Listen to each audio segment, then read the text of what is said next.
My name is Andrew Manzaro, and I am presenting on the background of the Girl Scout of Americas.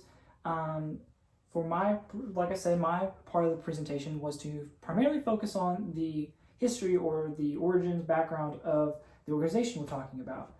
So, for what I chose to do is I looked at what is the Girl Scouts. So, the Girl Scouts are an organization dedicated to focus on the development and growth of young women, especially more in the middle school to high school and early on, and later on eras.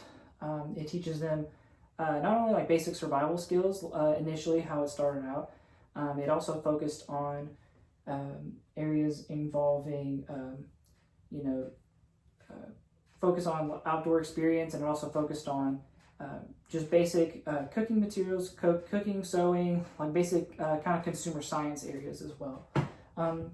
And it focused later on into STEM, the scientific, technology, engineering, and mathematics areas as well. But I'll talk more about that later. So, in the beginning, it was founded by Juliet Godwin Lowe. She started the Girl Scouts in 1917. Shortly after, the Boy Scouts of America was also founded. It actually started a collection of girls who were outside of the area where the boys were having their first meeting, really. And a group of girls really wanted to be a part of that, but of course, being Boy Scouts, their one requirement was you had to be a boy. So Julia Godwin Lowe wanted to also take part in this, so she started up her own, and they started meeting in Savannah, Georgia. She took about 18 girls or so, and from family, friends, really close relatives. So they decided to all get together, and they decided to form their own group of girls to promote growth. And later on, they also decided to focus on other areas, like I was mentioning earlier, areas in not only just the outdoor wilderness, like survival, learning to track, learning to cook, learning to camp, in those areas, but they also wanted to do home areas and just kind of improvement for later in life, that skills can help them grow and be the leaders of America that they can be. So they focused on those. Over the years, like I mentioned, the organization has evolved.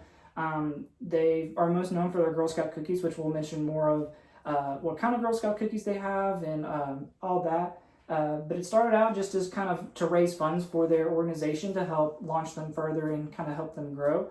But they became very, very popular, so they started to sell them and mass produce them. And so they had multiple companies help them formulate how to mass distribute and mass produce these cookies. They've come out with multiple flavors. Over the years, they've evolved to help have those who have kind of immunities to certain food items. They've helped kind of categorize those and create more brands for cookies for students to have. Not only just students, but just adults, children, young and old, all of that. They've helped incorporate and grow that kind of company to endorse and promote multiple people. They also are very big into community organizations, so they also sell these cookies to promote group and activities. They help with relief funds. They help globally now instead of just in the continental United States and other parts as well. Today, the Girl Scouts work as a global organization, like I mentioned. So they're not just focused on the states. They're not just focused on what I mentioned earlier. They're not just focused on selling cookies. They're an organization that want to help everyone across the globe, men, women, children, focus on all of that. But of course, our main focus for this project is with the cookies, and we'll go more into depth on those later on in the presentation.